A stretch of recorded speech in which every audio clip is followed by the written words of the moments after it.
Hello and welcome again to Double Narratives with Dr. Angie. We pick an issue and look at it from both sides of the story. I want to thank you absolutely for having stayed tuned to my channel till now. And if you're new to my channel, we discuss issues that has to do with everyday communication and how it affects us.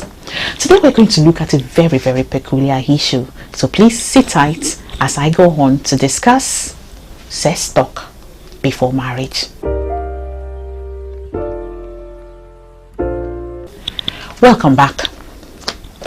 Let me paint you a typical scenario from my own experience, and I'm sure a lot of us can relate.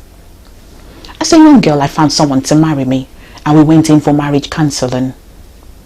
A series of prayer sessions, recommendation of books to read, and of course the grand finale, an interview session. Now my grand finale, I was asked one simple question. I sat before a 5-man panel and I was asked, does your partner snore? I hurried to answer and I said no. But then I noticed that the expression on their faces changed. They looked at me in some way I couldn't interpret. I finished up the interview session and then I stepped out. And then I met other couples who were also waiting to be interviewed, and then some who had been interviewed. And then I asked, were you asked if your partner snores? And they said, oh yes, what did you say? I said yes. And they were like, oh my God, you just failed. I was like, I'm not getting you. I know he doesn't snore. Why should I fail a marriage interview? Because I know my husband to be snores. And they said, that's a trick question to find out if we made love while we were courting. I had my heart in my mouth, of course, till the results came out. I can't begin to tell you how relieved I was when we were told to proceed on to the next stage. But then let's ask ourselves the question, is this all that I needed for a marriage interview? For a series of counseling sessions to prepare me for a long time walk? And I'm sure a lot of us experiencing as adults can relate with this. Now the societal currency is no sex before marriage. Whether you're a Christian, whether you're a Muslim, whether you're a moralist, whether you're a purist, we are all told as we grow, no sexual relations between you and your partner before you get married. There are advantages to it. So what we hope to achieve today is to look at the other flip of the coin. So what can we do to get a better sexual connection if we must not have sex before marriage? So today we want to consider the very important questions that you must be asking your partner about sex. If you can have sex, you must, as a matter of importance, talk sex so that you can be sure that you're on the same page. Because I'm going to read a quotation to you by a sex therapist from the US. Her name is Sari Cooper, and she says this: sex is the place people feel most elated, most relaxed, most intimate, and of course, most authentic. So if sexual relations doesn't do that for you, there is going to be a problem. In our previous video, we looked at sexuality and how to understand your sexuality. And I mentioned that it's important for you to first understand your sexuality before you even begin to talk sex in the first place. So if you missed that, please go to my video section and of course click on it. You will find it highly enlightening. So it's important for us to be able to talk sex with our partner. If we can have it, we must talk it. It's important. And if you've been married, you can relate with this. If you are in a steady relationship, you can relate with this. So enough of the brother-sister thing minus sex talk. So if you're not talking sex, if you're not having sex, fantastic. But you have to be on the same page when it comes to sexual matters and your sexuality. And so today we're going to look at those things that you must, as a matter of importance, discuss about sex while you're in a serious relationship with someone.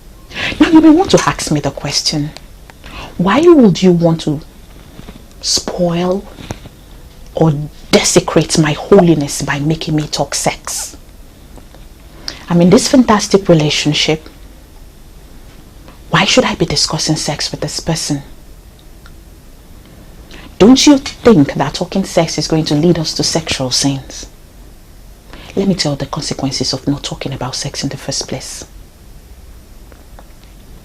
The whole essence of preserving yourself for marriage is so that the marriage bed will not be defiled. Is that not so?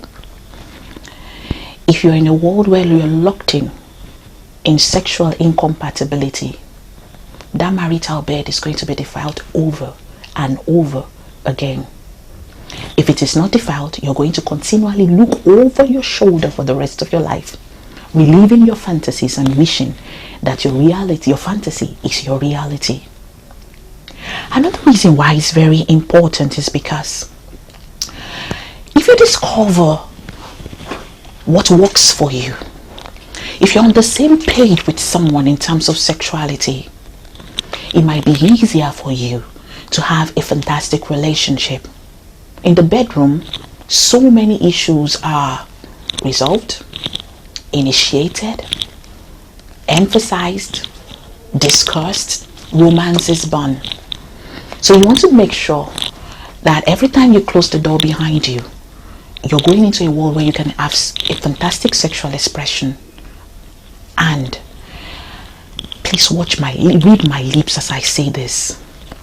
There is something called sexual compatibility. It's possible to marry someone you're not sexually compatible with.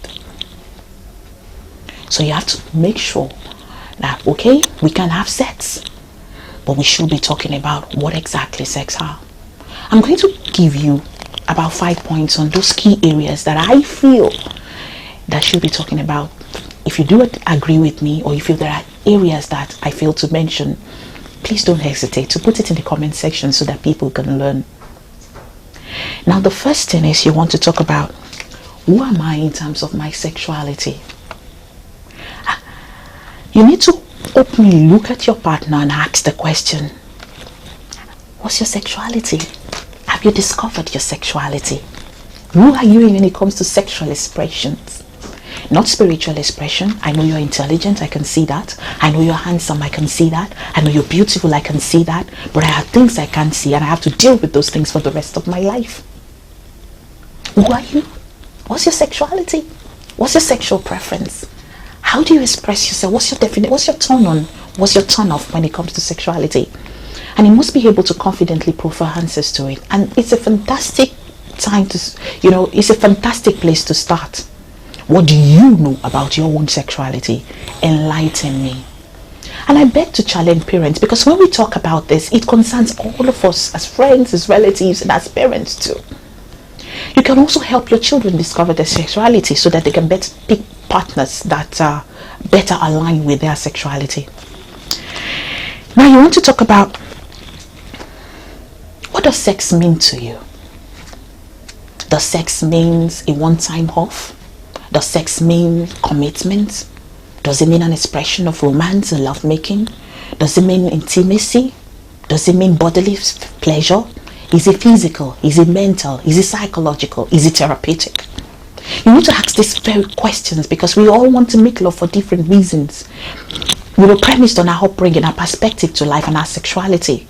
So you want to ask this question: what does sex mean to you? That's the second question you want to be asking. And when these questions are answered I want to implore you, don't keep it to yourself. You want to discuss it with your mother, you want to discuss it with someone you talk to, so that they can both of you can assess answers to these questions and see if it aligns with what it should be and what you are as a person. The third question you want to be asking is, what is your sexual preference? How do you like to make love? I used to say that love making is like music. Some like rock and roll, some like R&B, some like jazz. How do you like your sex? Fast, slow, down to the beat? We're different. If I like my sex slow and you like your sex fast, then we should be thinking of, okay, how can we make compromise? And if you can compromise, then we're not meant for each other. You want to find out what sexual preferences are. Sexual style preferences, position preferences. All these are things you need to want to consider, and you need to ask this question, on very very, free terms, wanting to discuss it as openly as possible. You discuss it like a matter of seriousness approach. It's not a joke matter. It's not something to be, it's not humorous. It's serious. It's your life. It's an integral part of your relationship. It's the core. Let me quickly say this at this point. Sex is the core of marital relationship. As a matter of fact, it's the core of who we are as human beings. So you can imagine if there is a problem with the core of you. So this is as a matter of fact talk, not a joke talk. So you need to pick on these issues and make sure that you and your partner discuss it with utmost seriousness and of course sincerity. Another thing you want to ask questions, what's your sexual intensity preference? Do you want to do it all night? Or you just want to do it for 5 minutes? What do you think you would like? Don't forget that sometimes we have partners who have been sexually experienced but want to just have a relationship where they do not engage in sexual relations. For this kind of partners, you want to be honest with yourselves.